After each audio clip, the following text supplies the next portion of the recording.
Geopolitics and Empire welcomes back Johnny Vedmore, investigative journalist and musician from Wales, who writes for a number of outlets, including Whitney Webb's Unlimited Hangout. His latest and absolute smashing piece is The Kissinger Continuum, the unauthorized history of the World Economic Forum's Young Global Leaders program.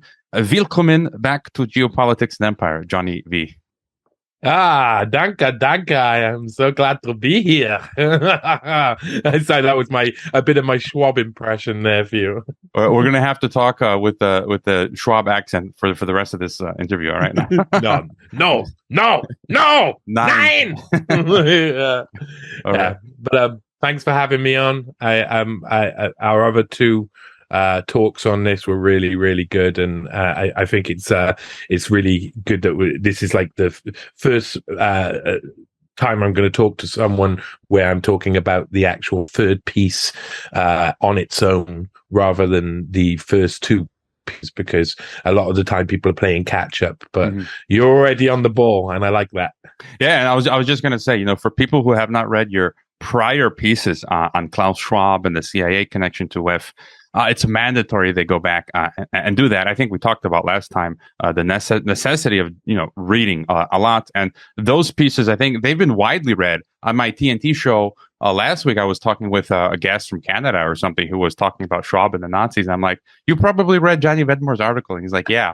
And so your stuff is getting widely read, and as you say, Klaus Schwab's supposed brainchild, Young Global Leaders, is actually a replica of Kissinger's international seminar, originally run out of Harvard and funded by CIA.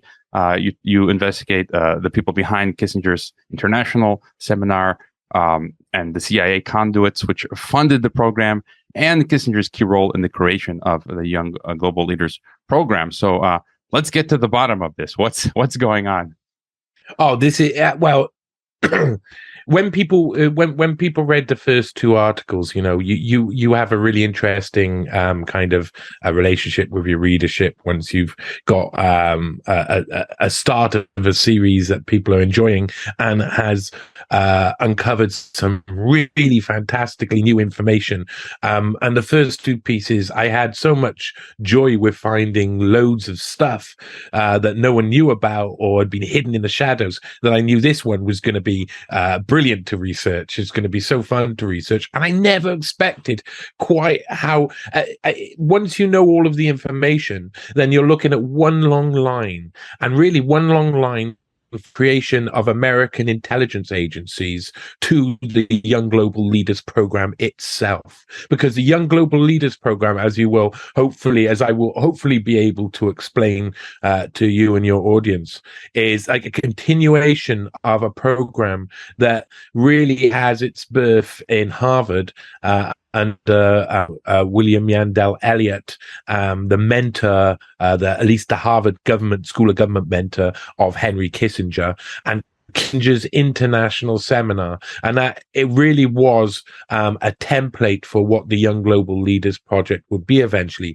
But there's so much more, because what you'll be able to see is that the people who were funding, the people who proved in 1967, Harvard were forced to release a report, and they were trying to beat there was two newspapers. I can't remember what the first newspaper was, and I haven't been able to actually find the article in any archives for this, but one newspaper at the time was about to out the fact that the CIA had funded certain programs in the Harvard summer school, and the New York Times also had that story and printed it first and got it out there first, and showed that Kissinger's international seminar, which had run from 1950 and was still running in 1967, had been for the years between 1960 and 1966 funded by three organizations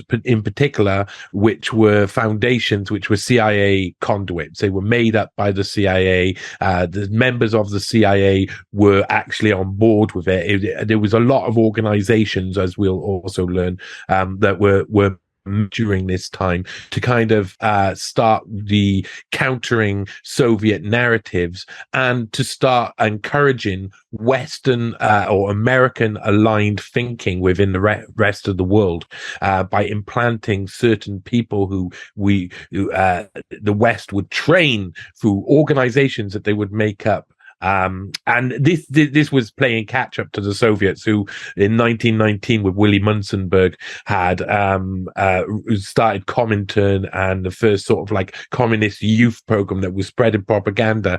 By the end of the war, the West had to do roughly the same thing. And remember, wartime, it was the OSS was created, this special like precursor to the CIA, and William Donovan headed it up and recruited some really key members, people like Kermit Roosevelt, who is going to come up in this story, because Kermit Roosevelt is one of the most important people in the history of American intelligence. There is a man who's done some great work on this, a completely and utterly astounding work who I'll talk about as well later. But this was. The war was a really interesting time for intelligence, of course. All of these guys after the war had a load of loose ends and they had nothing to do. And they were all realizing that the Soviet threat was coming. So it's time to reorganize and re-coordinate. And really, the British and the Americans, even though they were on the same side, sometimes weren't working together. They were very independent in their intelligence methods. And what you find during that time, and I'm doing a lot of research on articles now about this, is that things like British intelligence agencies were trying to encourage the actions of American intelligence agencies by committing certain actions or laying out fake propaganda. There's a case in Spain where they had planned out to find a Nazi hanging out with a map in a briefcase attached to his arm, and so the Spanish could find it, and then they would go back and they would tell information. You know, there's lots of little games during the war that was really fun that they enjoyed playing, and they took those games outside into the normal world after the war, and it turned into, of course, East versus West, the Cold War, and for that they needed to create a new organization after the OSS that was much more suited for a long-term battle, ideological battle and secret war. That was the CIA, which was created in 1947, and some of the people who were behind the creation were some of the people who funded this course that would train Klaus Schwab, Kissinger's international seminar. And this is what's really interesting. Now, Kermit Roosevelt was one of the men who was brought on. He had already been OSS, and he was brought on into the CIA. And Kermit Roosevelt was the grandson of Theodore Roosevelt, the president from the turn of the century. His father was also called Kermit Roosevelt. During the war, committed suicide in Alaska. He was a very troubled man. I don't quite know what was going on with his father, but Kermit Roosevelt Jr. was a very keen intellect. He was very interested in the Middle East, especially. He had traveled extensively from the time when he was very young with his father, and he knew a lot about the world. He knew how it worked. And what happened after World War II, of course, is you had 1947 wasn't only the creation of the CIA, but it was also around the time of the Nakba and the incursions into Palestine and the creation of the State of Israel. Now, what loads of people don't know, and what I really didn't know when I started off on this journey, is that loads of the people who started out in the CIA, loads of the people advising all of these different organizations, and loads of people pushing the direction of this newly formed Central Intelligence Agencies were all anti-Zionists. They were nearly all, exclusively. They all, one of the people who is in Kermit Roosevelt's circle of friends is a journalist, the first woman to be expelled from Nazi Germany in 1934, the first journalist. She was a woman called Dorothy Thompson, really strong. When you watch her videos, you get, ooh, she's like really strong teacher type. But these people were extremely active. I can't remember what I was going to say there. I'll remember. remember now. But this is a really exciting time. 1947, the creation of the CIA. Dorothy Thompson said that the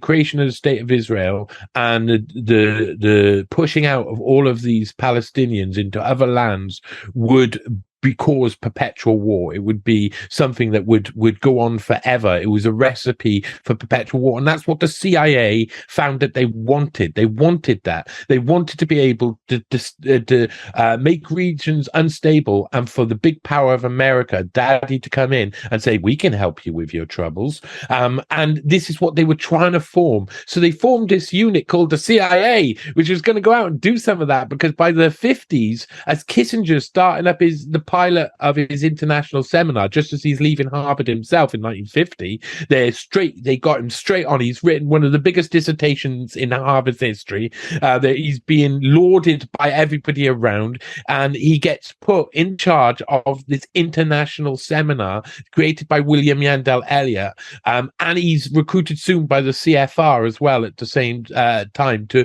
war game out nuclear threat and etc. Kissinger's being lifted into a role, and at the same time, in 1952 and 1953, the CIA are enacting their first coups in the Middle East. So the first coup that happened was in Egypt. We talked slightly about it, just the funny fact the name's called Operation FF, which stood for fat fuck, I believe. And it was basically aimed at getting out King Farouk, who was in charge. They tried to negotiate with him a little bit, say, this is what we want. He wasn't having any of it. So they were like, okay, we'll commit a coup. They got NASA and the Free Officers Movement in Egypt to basically remove him. They were planning on a revolution anyway, and had lots of backing anyway. So the King Farouk went off and went into exile in Italy. I think he eventually died in Italy, but he never got back in charge. The CIA this operation was led and planned by Kermit Roosevelt alongside Allen Dulles and others. But Kermit Roosevelt was this really important character. He had designed and created the first coup, and it was so successful that up in the State Department, John Foster Dulles was saying, "Well, we're gonna have to do another one of these next year, aren't we? We'll give you the equivalent of 12 million, I think it is, in today's money, so about 1 million at the time, in funds to overthrow Mohammed Mosque in Iran." And who was going to design that and lead that project? But the person who had designed and led the other project, Kermit Roosevelt. They come in and they do a coup in Iran. Yeah, I just wanted to add, because when I was teaching university international relations in Mexico, I would actually assign students, because they don't like to read, but I would make them read the primary source documents of TP Ajax, Operation Ajax, of the overthrow of Iran in 53, Mossadegh. And yeah, just as you laid out, Kermit Roosevelt was involved. It was the CIA, MI6. And then 53, and then 54 was Guatemala. I forget the name of that. I don't know if it was like Operation Peanut Butter or PB, I think, PB. But I never went as far, I guess. I didn't know about Egypt and Operation FF. So it's like you can trace it, as you said, 52, 53, 54. And I think an important point you make, you say that the Americans were soon to learn that if they were to continue to overthrow governments, they would first need to have effective American-aligned leaders already trained up and ready. And then you go on to talk about in your article, the American Friends of the Middle East. And you can trace from where you're looking at now all the way to today. That's like the beginning of the construction of the color revolution framework, which we're still seeing to an extent today. And it's essentially a globalist project. The CIA is a globalist thing. And it's like doing the globalist dirty work to try and take over all of the nations and bring everyone into this one big kumbaya happy family. Yeah, a kumbaya happy family, I do not believe fully exists. Yes. This is such an important moment, because this is, you could see the line on, and there's two lines there as well by this point, because you could see things like Harvard summer school running Kissinger's international seminar as getting ready to train the young global leaders of the future. And this is what they would do. It would be planned. Now, we know the funding that happened between 1960 and 1966 because of the Humphrey Dorman report in 1967 that got released, which was to preempt these newspaper articles I mentioned earlier were going to release. We know that the three people who were funding them at that point were American Friends of the Middle East, the Farfield Foundation, and the Asian Foundation. The other two foundations extremely interesting. Farfield kind of looks more like it concentrated on famous people and trying to attract famous people to attract young to incite imagination about the wonders of American supremacy in the mind of the young. But the American Friends of the Middle East was a very special project. One thing we don't know is the funding between 1950 and 1960. They never released that information. So the likelihood is a lot of money was put into this. A lot of money was put into this, and it was too much to advertise. So they only advertised the 1 million or so that funded Kissinger's international seminar between here and here, between 1960 and 1966. But they were very important years. Now, I found a advert in the Lahore Military Gazette from 1957. There's one in 1957, 1958, and 1959 advertising Henry Kissinger's international seminar and looking for the best possible candidates you can find anywhere else in the world, anywhere around. And they've got to be the best, and everything will be paid for them. All of their travel expenses, all of their accommodation, all of it. If they could prove to be the best, could put the best candidates forward, then they will have everything paid for and they will come. So they were even looking at places like Pakistan, which I think will come up in a later article for me personally. Pakistan's situation is extremely interesting. Again, 1947. A lot happens in 1947, and you can't underestimate the creation of the CIA was like an explosion of activity all around the world, and they needed those young global leaders to put in to power, because what they found out was 3-4 years after they had done the coup Operation Fat Fuck in Egypt, what did you have? Well, you had NASA aligning with Soviet sort of leaning people here and there, and putting out like buying. I think they bought some arms, some missiles, something like that. A project with the Soviets, and of course that's the worst fear. So what they were doing, because the majority. There's lots of different things that were going on at the time, but one of the most important things for them were making sure that they were counteracting potential Soviet infiltration into hearts and minds. And the most of the world saw America as this soulless beast. So they were starting from scratch, and they were having to try their best to get people on side. And vehicles like the American Friends of the Middle East were very important. Now, it was set up by Kermit Roosevelt, Virginia Gildersleeve, Harry Fosdick. Harry Fosdick, extremely interesting man, became one of the mentors of Martin Luther King, of all people, and many others, and Dorothy Thompson. 27 people founded this organization, and they were very active in trying to sway opinion on the ground. But the whole time, 40s, they and the 50s and the 60s up until 1967, another really important year, they are trying to put forward the cause of the Palestinian people and saying, we need to roll back on this creation of the state of Israel because it's going to cause trouble for the foreseeable future. Had already recognized the state of Israel. They were on a losing battle, so they started to create organizations such as one that had the acronym HELP, which was about finding and helping and resettling Palestinians who had been forced out after the Nakba. Of course, this would all be a big project, and it would be to what I see this as is the beginning was to try and install leaders, but it was like doing coups that were close to hard coups. At the beginning there was military, the free officers movement and things like that. But what they were trying to do eventually is make it all soft coups. because if you look at how the world is nowadays, it's not like, there's very rarely need to do some big war. You just need to have everybody turn out onto a plaza, wave a certain color flag, and then the people run away. There's a little bit of shooting and it's all over. And these soft coups were something that they found they could do very easily if they could get the backing of young people, mainly young people. And so all through from 1945 onwards, they were creating loads of different organizations to try and combat Soviet influence. And this included Brigham Vikings, who still run today, set up by Thomas Brittingham, who's a very interesting fella in his own right.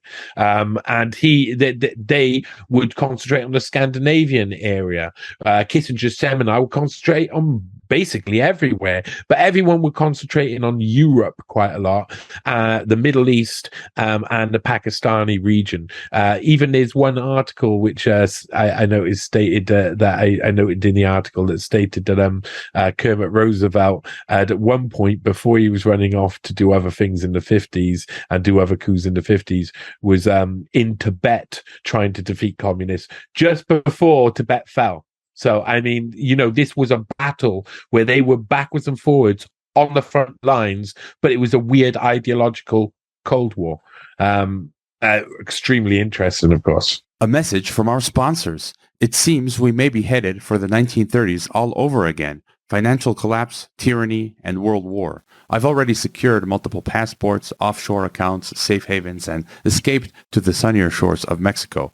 My friend Mikkel Thorup of the Expat Money Show is hosting the Expat Money Summit with 30-plus experts that'll help you reclaim freedom in this fourth turning by moving your life and wealth offshore. Protect yourself and secure a new life abroad. Register now for free at expatmoneysummit.com, or don't, and enjoy surviving on insect protein while stuck in the metaverse. Since 2020, Ron Unz of Unz.com has argued the COVID outbreak was due to a U.S. biowarfare attack against China and Iran. Jeffrey Sachs, the Russian Ministry of Defense, and others are now making similar suggestions. Weeks before COVID appeared in Wuhan, a top U.S. biowarfare official ran the Crimson Contagion exercise on how to protect America against infection if a dangerous virus suddenly appeared in China.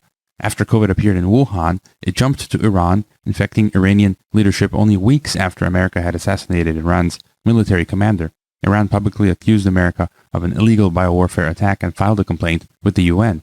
Ron Unz has produced a free ebook and is available for interviews to further discuss this issue. And don't forget to fund Geopolitics and Empire. You can leave a donation, except on Patreon or PayPal, which have banned us, book a consultation, or become a member.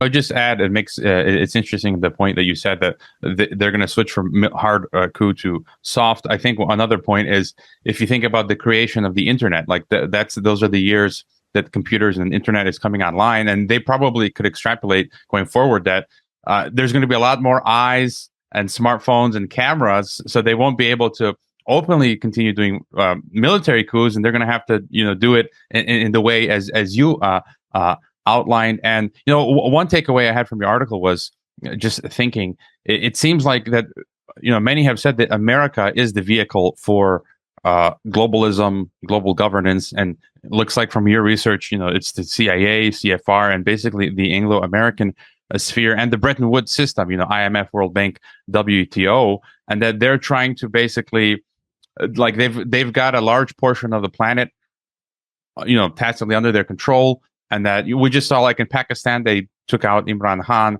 and that there are these few other places like Syria, Iran, North Korea, Russia, and China, perhaps, that are just left over. I mean, would you agree that America, Washington, Wall Street, London, that the West, that they are basically the central vehicles for globalism, or how would you sort of place that?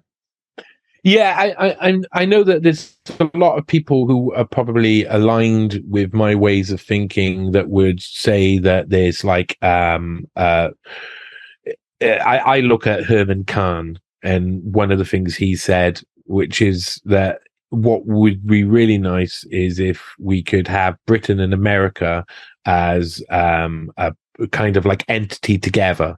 But what would be even nicer would be if we had Britain, America, and Europe all together as one big entity, and we're deciding how things go.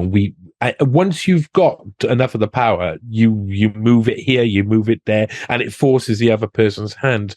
And most of what we're dealing with in decision making are kind of binary decisions. Do we do this or do we not do this? Do we show force or do we not show force? They're really one extreme to the other all of the time. That seems to work to distract as well, which a lot of this was people during the 1960s were living on the edge. I was reading one book called, I think it was in Stephen Ward, Scapegoat. They loved him, but when they turned against him, he was dead, or something along those lines. It's a very interesting book. It's not all completely correct, but some of the quotes that I found from there were really interesting about this period, because people were saying, it didn't feel like it was like the world would end tomorrow. It felt like the world was going to end now. It was going to end now, so you could do anything you wanted and you could get away with anything, and everything was done in the back rooms, and you didn't have as much fear about this because this was East versus West. At some point, the nukes were going to fly and everybody was going to die. So that point, this Kissinger's International Seminar had been born in this different place than it was going to eventually be in 1967. And I get a feeling that the Dorman reports and the reports in the newspaper were kind of like a self-destruct button on that vehicle, I'd say again, that program, so that Kissinger could go off and do some proper stuff in the White House. I concentrate on that stuff more than anything, because this course dies off, of course, as soon as once everybody knows it's CIA funded, it loses its charm. But still, people are sending global leaders to future global leaders to Harvard, and they are being mentored by the same people. Like, for instance, Benazir Bhutto of Pakistan, who went to Harvard in 1971, I think it was. Her father, Zulfikar Ali Bhutto, had phoned John Kenneth Galbraith, one of the mentors of Klaus Schwab, and said, Hey, I need my 16-year-old going to Harvard early. And years later, of course, he's leader. Years later, she's leader twice of Pakistan. It was still being, these sort of places were still melting pots for future leaders. And that's what they were aiming to do. So they could get all of their ideology in every country. It was all about getting people who are aligned with you in the right positions of power. And it became such an industry. They became so good at it that it got to the point where the World Economic Forum, or well, in a sense, it was the World Economic Forum, because I think they started calling themselves World Economic Forum in the 90s, but they started with this idea of, okay, let's make this industrial. Let's go a step on. Klaus Schwab, I see it like this. The 70s, he created the organization, and he's bringing people in. He's convincing people why the project's good. He's showing people that globalism will work, and they all get an ability to network and talk to each other at this big event in Davos. So everybody gets a bit of pie here and there. So it's constantly rewarded, constantly bringing on more members. By the 80s, they're starting to plan out, how can we keep control in the future once all of this technology and all of this other stuff happens? How can we? And there's lots of people. I'm currently documenting this happening in loads of different ways in different areas too. I'm writing a piece about Bezos, which I've just nearly finished, and that looks about the same sort of direction of how they were building people, constructing these leaders of enterprise or politics, which is what all of these programs were about. Henry Kissinger's International Seminar, Britain Viking, the World Economic Forum eventually itself. So in the 80s, they were planning out, okay, how are we going to keep control? By the 90s, it's the fall of the Berlin Walls happened. Communism is over. Let's take this opportunity to try and infiltrate everything that is left that we couldn't quite get before. And since then, we've been living in this backwards and forwards on the edge of these areas where this battle is still going on, like Ukraine. We got this ideological backwards and forwards. Sometimes it's peaceful. Sometimes it pretends not to be peaceful. Sometimes it's peaceful. Sometimes it pretends not to be peaceful. But that's currently the the fake front line for the the ideological battle between East and West. But they kind of dropped all of the walls in the 90s. Everybody dropped it. Gorbachev fucked it for all the Russians. The Russians were suddenly exposed, and loads of them were like, "Well, we can make money now, can't we?" So straight in from I found articles which I've done in Newshound piece that I'm doing recently that show Klaus Schwab's first mention in British and American newspapers, and he's talking about the threat to privacy and data that computers have of government, and it mentions in there that the first forum was put together by the Institute for Business Management, or the International Business Management Institute, and the forum was sponsored. The first ever World Economic Forum in Davos was going to be sponsored by this group. And if you look at what they were doing at the time, they were bringing Russians over to Switzerland and teaching them capitalism. So they're trying to infiltrate directly. It's not even like a cloak and dagger thing. It's like you've got newspaper articles saying they're teaching communist capitalism and they love it. They really selling this idea. They're backwards and forwards. It's a proper ideological battle on every level. It's happening in the dark and in the secret, but it's also happening across the TV screens, in all of the movies, in all the literature, in all the newspapers. It's an exciting time for everybody. But by 1967, it was over. They kind of knew that, and they were planning for the future from then. So all of the beginning of the World Economic Forum was leading to this point where they then said, right, okay, we've got this organization that now can create global rule, a rule that we've never seen before, a global world order. Lots of people say new world order. You can't keep saying that because it's now an old world order because it's already been installed. This is the global world order. We are here. We are in the now.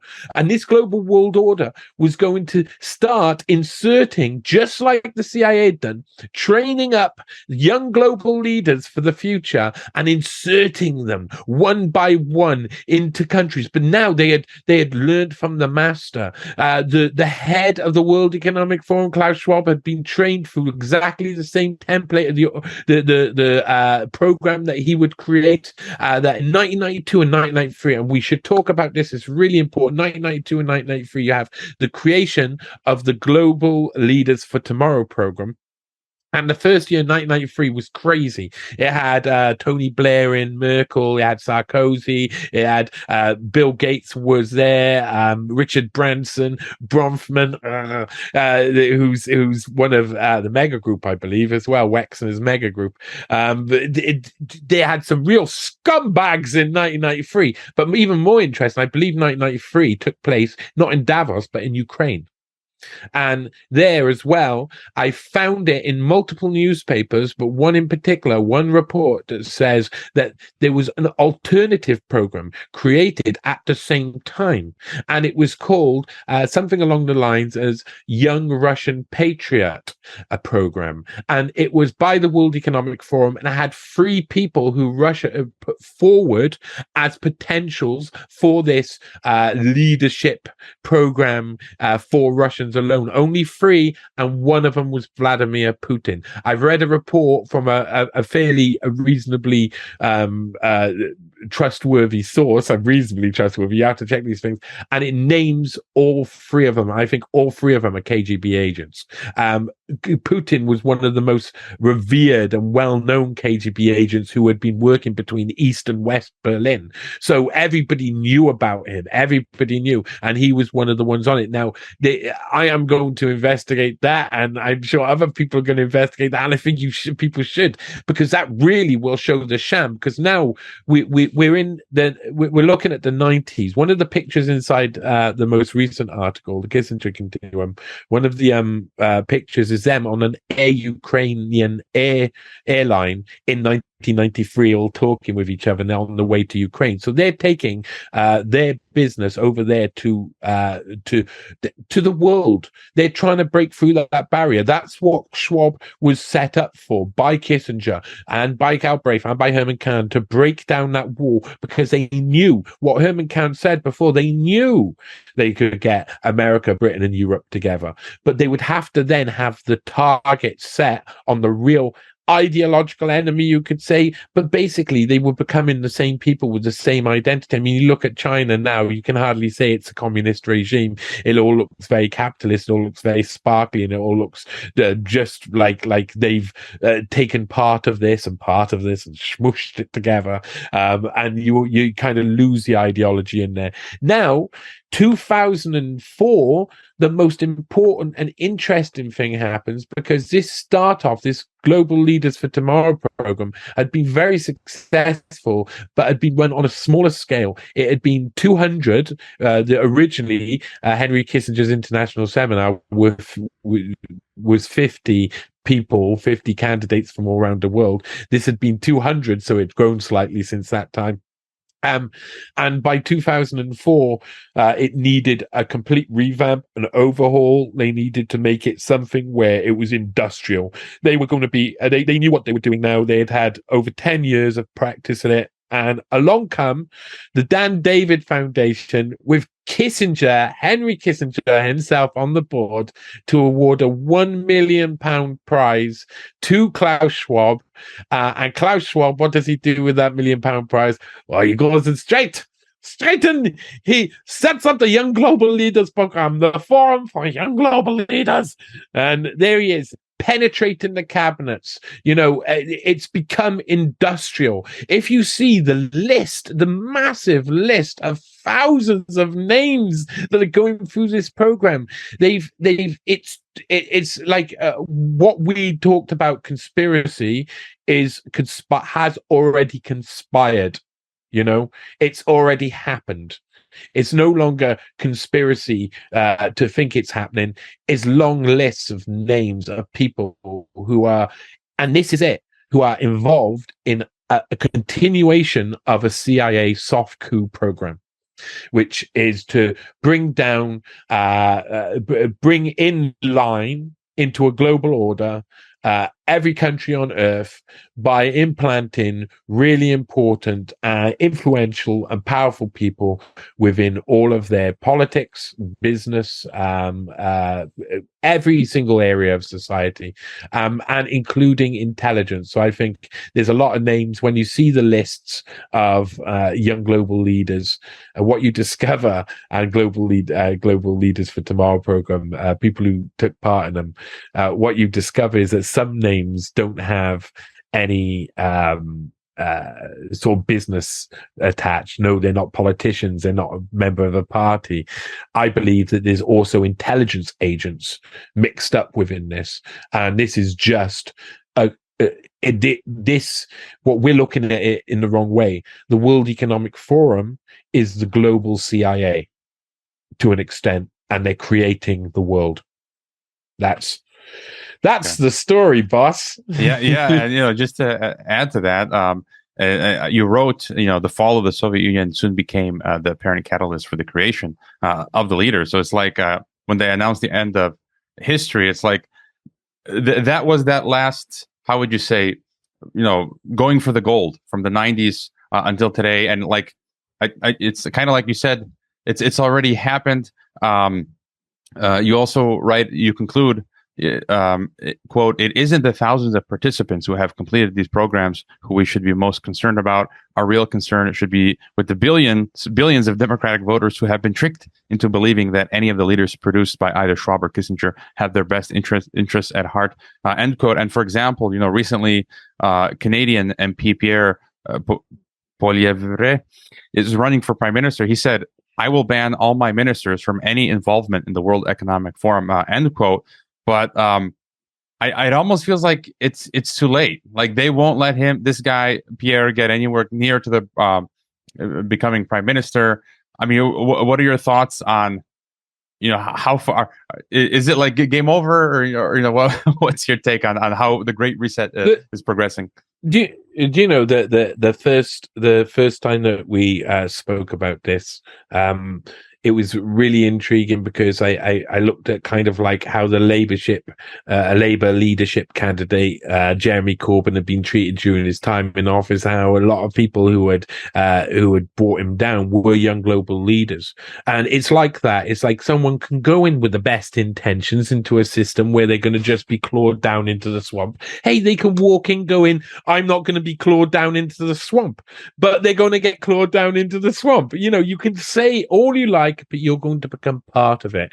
It is a globalist network that is so it's all pervasive. It's controlling every part of society, and it's doing it with a limited number of people in the right places. And it's very clever how these people. What I discovered is in all my research is that the majority of this comes from game theory, computer modeling. They're using other techniques behind closed doors to find out what to do before we have any sort of clue. So the only way we can get anywhere close is by transparency and finding out what they're doing behind closed doors. And at the moment, we're just losing knowledge.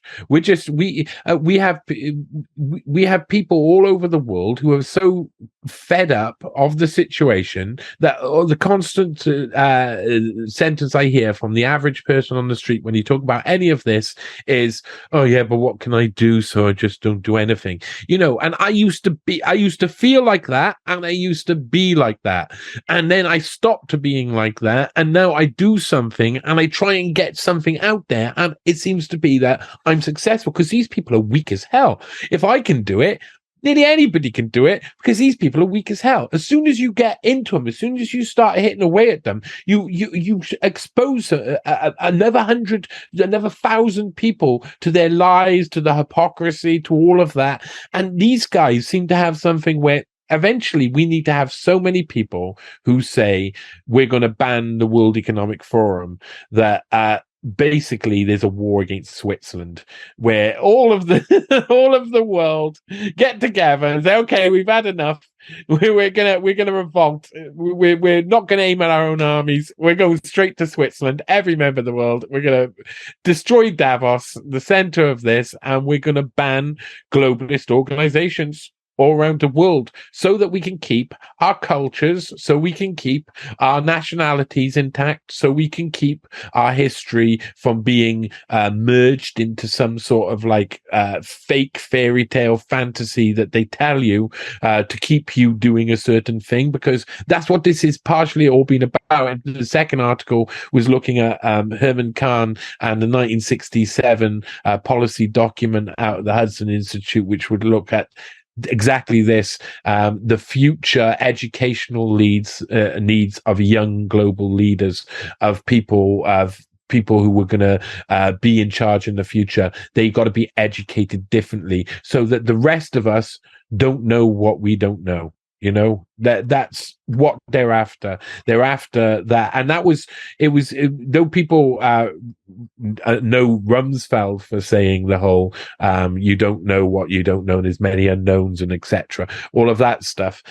People say, oh, Rumsfeld did that first. It was actually Herman Kahn. And Rumsfeld, who was at one point in awe of Herman Kahn, took his words for that moment. So it's really important to realize what's currently happening is a dumbing down of society that we can see around us. I don't want to. I don't want to get political. It's too fucking late for that. Listen, 10 years ago, anybody could tell you what a man and or a woman was. They could tell you that a vaccine meant something where you took it and you didn't get infections, not that you take it and then you get infections. You know, the whole basis of reality is starting to crumble away because they've pushed that different educational policy on the masses so much that there's big breaks in knowledge now, and it's really starting to get warped and bizarre. That can only last for a certain amount of time, and I don't think they were able to factor in any of this. And what they do is when things like this appear, they kind of react to it at the time and kind of balance it out and try and do something that then alters it. And they could probably find a million ways. They can model a million ways to distract us, and we got to stop being distracted. But at the moment, what I'm seeing out there is humanity getting dumber, and I've got a really negative outlook. I think they're going to win, and eventually, in maybe 50 to 100 years, the population will be heavily reduced, and there will be 10% who really hate each other. 10% of the Earth will hate the other 10% of the Earth, because they're the only ones who survived, the ones who didn't listen to these guys over here, and have probably formed two different societies. Hell, this sounds like Morlocks and stuff, doesn't it? I mean, I can't see a positive outcome to this because it's so far gone that their plan is going to be enacted. Their plan is happening, and there's things that I mean, every day you read the news, every day you read the news, you take in the bull, you take in the BS, and you listen to it, and you realize that there's a lot of what we're supposed to own, is being sold off to the highest bidder, and it doesn't matter anymore. There are no consequences. We've entered into this sub-reality, and this is what happens when they allow us to become uneducated and accept it. Yeah, I was just going to ask you to like extrapolate, and you just did, and a bit of a black pill, but I kind of have the same view as you, and a portion of my listeners do as well. They have this view, and you mentioned Herman Kahn. We talked about him last time, and on the flight over here to Croatia, I rewatched the Dr. Strangelove on the plane, and I'm one of my favorite figures is Sterling Hayden, who plays the general. He wrote a great book, Veil Wanderer. Anyways, and I just saw something today. I just thought was interesting to mention. The famous Australian Serbian evangelist who has no limbs, Nick Vujicic. Many people would probably know him. I'm a big fan of his. He was invited to Davos and hung out with Schwab in 2011. And so many people have been bombarding him. He just had to come out and say in the video, because he's Christian, and you have this for Christians, it's like this worldview of the prophecy, world government, totalitarian. He says, I completely disavow World Economic Forum. And he said back in 2011, when he was invited, their plans were not open, at that stage. And even I, like in 2015 and 16, in my classes, I was talking about World Economic Forum, Fourth Industrial Revolution, because even at that point, they were not as open as they are now, and COVID hadn't happened. And so it's just like, there are people that go like Nick Vujicic and others. They're just, you're invited to go to this place to talk about your thing, and that's it. And he made it a point. They love a photo opportunity as well. I mean, if you look on any one of their websites, what you'll see is look at World Economic Forum, and it'll be a picture of a disabled person, someone with autism, someone who's a dwarf or something, that they can kind of claim virtue off the back of someone else's life struggle, normal everyday life struggle. And it's really blatantly base level. It's not even like very intelligent. They're not aiming at us. This is one thing about I said to someone recently, is that and I think we talked about this. They want the elite to look up into that ivory tower and be like, oh, we want to be up there, and they look down upon us, the masses. They don't give a crap about our opinion. They don't care whether or not we agree with them or not, and us hating them and seeing them as evil only benefits their image to their elite friends, who also want to have that. They see that as something that, like, that hate proves that they're doing the right thing. There's something that's different between someone who's been taken over by wealth, and I talked to a guy, a film producer. He had been up in Davos. He said it was surreal because everybody was just, it was just all so normal for them. It's just all so usual and everyday. And it was obvious to them that everything that was happening around them was just not normal. And these guys I talked to were really strong Christians. I mean, extremely strong Christians. And they see these guys as like Satan. They see these guys like, if you've got Christianity, I don't mean to offend anybody who's got a religious from a religious background, but look at every religious book and see what it says about evil and how it's all pervasive and it's constantly working and it's always in control and power of everything. And the people who seek that power are all evil. And it just keeps going around in a circle like that. That's been thousands of years of teaching of loads of different Christianity, of course, but loads of different religions. And I meet religious people in the park who will start to say conspiracy theory or things like that whenever I talk to them, but it doesn't take long for them to become perplexed when you bring up the fact that their religion themselves tell them this. The religion themselves tell them that this will happen and that this is going to happen constantly, not just once or twice. Everybody in power has got that want to gain power, and if you're not human about your way and you don't have any humanity, then you lose understanding of the preciousness of humanity, and then you start treating people in a way that is perceived as evil, whether you're religious or not. There's good and evil. There's things that you do that are good. The people up in Davos, you can't see a lot, any of them as being truly good. They will cling on and grab anybody who's truly good to put them in the limelight, and they will create people, images, figures like Greta Thunberg, and they will attach themselves to Leonardo DiCaprio, and they will bring them in, and these people will allow it. They'll be like, oh yeah, we like it because we get to hang around in rich resorts and we get treated like the boss, and we don't give a shit what these little people down there think anymore because we're well above them now. We're hanging out with the rich folks.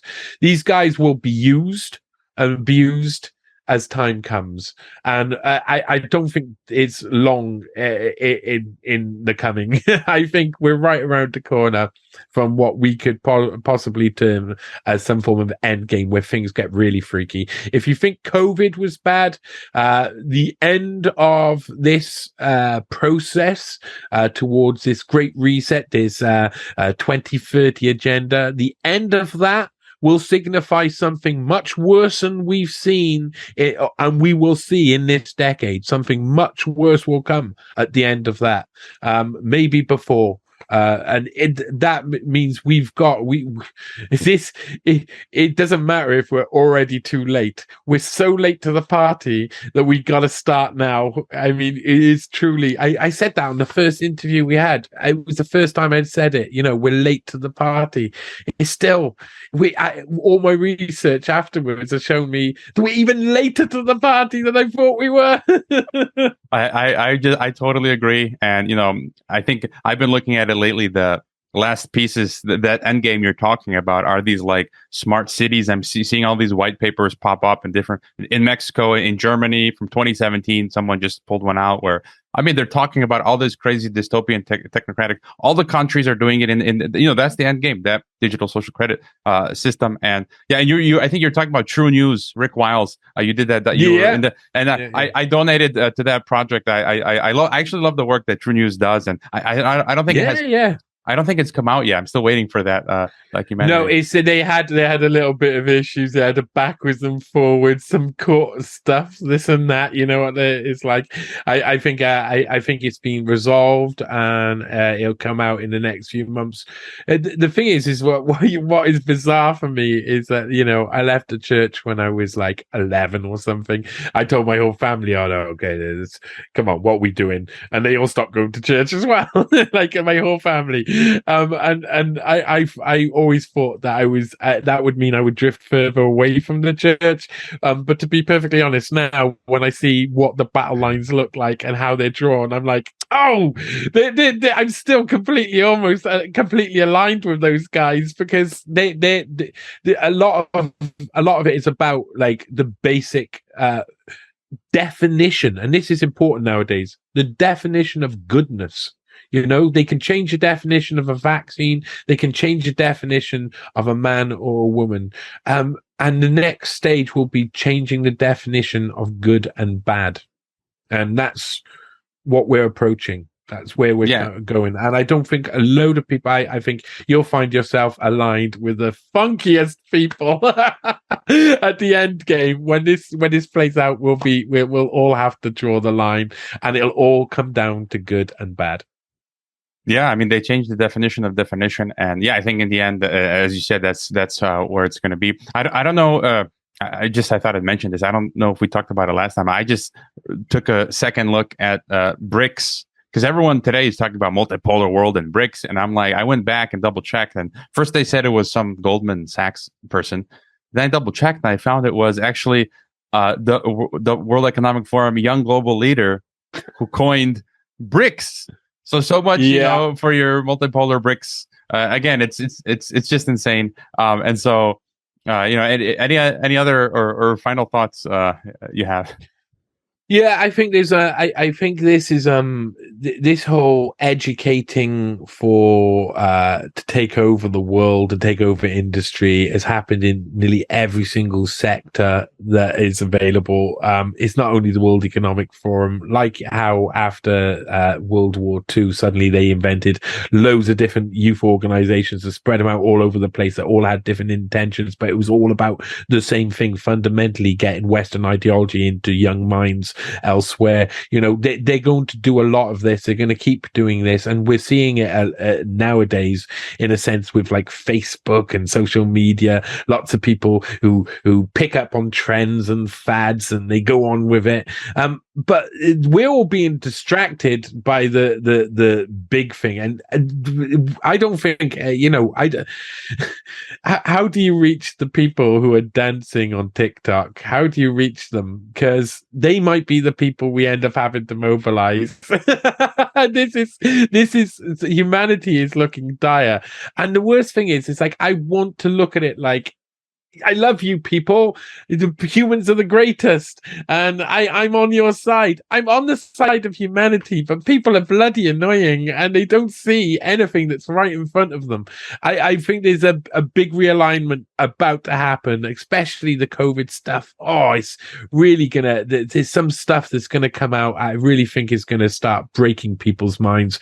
But what I saw is that minds get broken, and then something happens, and they flip straight away into, they've been trained so well. We got to learn how to break that training, learn how to get out of it. We got to help each other. You've got to talk to people. You've got to have conversations with people, whether they like it or not, whether you like it or not. And you've got to change the world.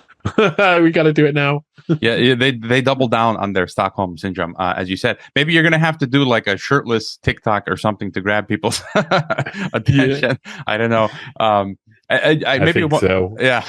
One final thought. If I just question a theme that I had. If you just want to add a comment on that, and people ask me, and I don't have a clear answer. Maybe you have a better answer. How should we view the whole Ukraine war situation? I mean, I've talked to Ian Davis recently, and he said, he made a good point that COVID and Ukraine are just furthering along this whole agenda. But just real quick, how do you make sense of the Ukraine war? I think it's a really quick fix to distract. I think that if there was a real war there, Ukraine would have been crushed in about 2-3 days. I think it would have been just they would have been shamed. I'm sorry to the Ukrainian people, but this, of course, it's all about prolonging this sort of distraction as much as you possibly can. Keep people divided on the ground as much as you possibly can, while you implement whatever you need to implement all around people. Because there's a couple of things I'd love to talk about, and I'd love to say about the future, that very near articles. Look out for what Whitney Webb will be putting out in the very near future. Because there's things happening all around us where the whole world that we know is really changing right now, and we're watching Ukraine not having a war. It's been pathetic, like some of the scene of, over there's bombing, and we're interviewing people who aren't scared at all, and we're panicking, all of that. I mean, eventually it wears off and it wears down, and they've got to find something else. So the next big distraction is coming. It's not Ukraine. the next one is going to be something else. I think Ukraine will die off, and I feel like saying freedom for the Donbass. I understand independence. It sounds pretty nice. I'd like it if Wales could be independent too. Who knows? Maybe sometime soon. I've had some guests on talking about Scotland, the UK falling apart. But all right. Well, the links they'll be in the description as usual. And again, if you want to remind us, the best websites and ways to support you. Yeah, of course. You can find some of my work on Unlimited Hangout. Most of my work I will put on johnnyvedmore.com, and fungymonkey.com is for my media. That's a fun place with loads of stuff going on, and the podcasts on there. Fungy Monkey, so like mushroom and fungy monkey. Listen, I need support. I do need support. Life's hard. I don't get paid for nearly all my work. I don't even know how I've managed to survive for the past few years. I've just been writing and doing stuff, and things have just slowly unfolded. But yeah, I do need support. But everybody's in a shitty way, so best way to support my work is to watch it and share it and get it around, because I'm sure something will come up that'll change my luck. But other than that, I thank you for having me on. Thank you for letting me talk about it.